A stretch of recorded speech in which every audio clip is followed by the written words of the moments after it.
বাংলাদেশে আমরা আসলে ফুয়েল প্রাইস বৃদ্ধির পর আসলে আমরা অথরিটি বলেন, সরকার বলেন, আসলে আমরা কোনো সহযোগিতা পাই না। বাংলাদেশের এভিয়েশন হচ্ছে একলা চলনীতিতে, একলা চল। আরেকটা সমস্যা, এখানে গার্মেন্টস বা অন্যান্য সেক্টরে একাধিক লোক থাকে। এখানে এয়ারলাইন্স একটাই, মালিক একটাই। আমি গেলে সবাই মনে করে নিত একা মানুষ, একজন আসছে। এবং 30 জন একসাথে গেলে কিন্তু শক্তি, 30 জন 30 রকমের কথা বলতো। সো আমি একা বলি, কারণ একলা চলতেছি।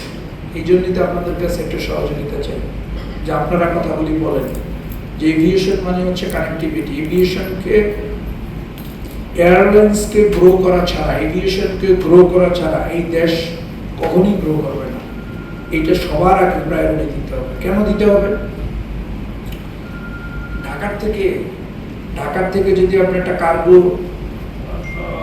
কার্গো পটল, যে আমরা বাংলাদেশ থেকে পটল যায়, আম যায়, সবজি যায়, আপনি কি জানেন বাংলাদেশ থেকে কার্গো রপ্তানি সবচেয়ে এক্সপেন্সিভ?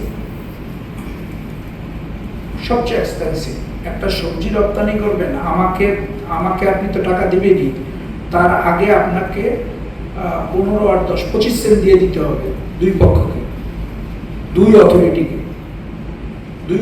25 সেন্ট নিয়ে যাবে ভাই। 1 কেজি পটল রপ্তানি করবেন, 25 সেন্ট যদি দুই অথরিটি নিয়ে নেয়, আর আমি এয়ারলাইন যদি নিয়ে নিই, এরপরে এই পটল দরকার আছে ভাই?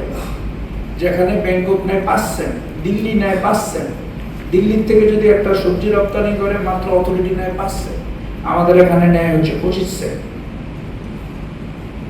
সো এভিয়েশন কিন্তু কোনো মানে এভিয়েশন মানে এইটা সেন্টার, এভিয়েশন সেন্টার। আপনি এক্সপোর্ট করবেন, ইম্পোর্ট করবেন, এটা আসল জায়গা।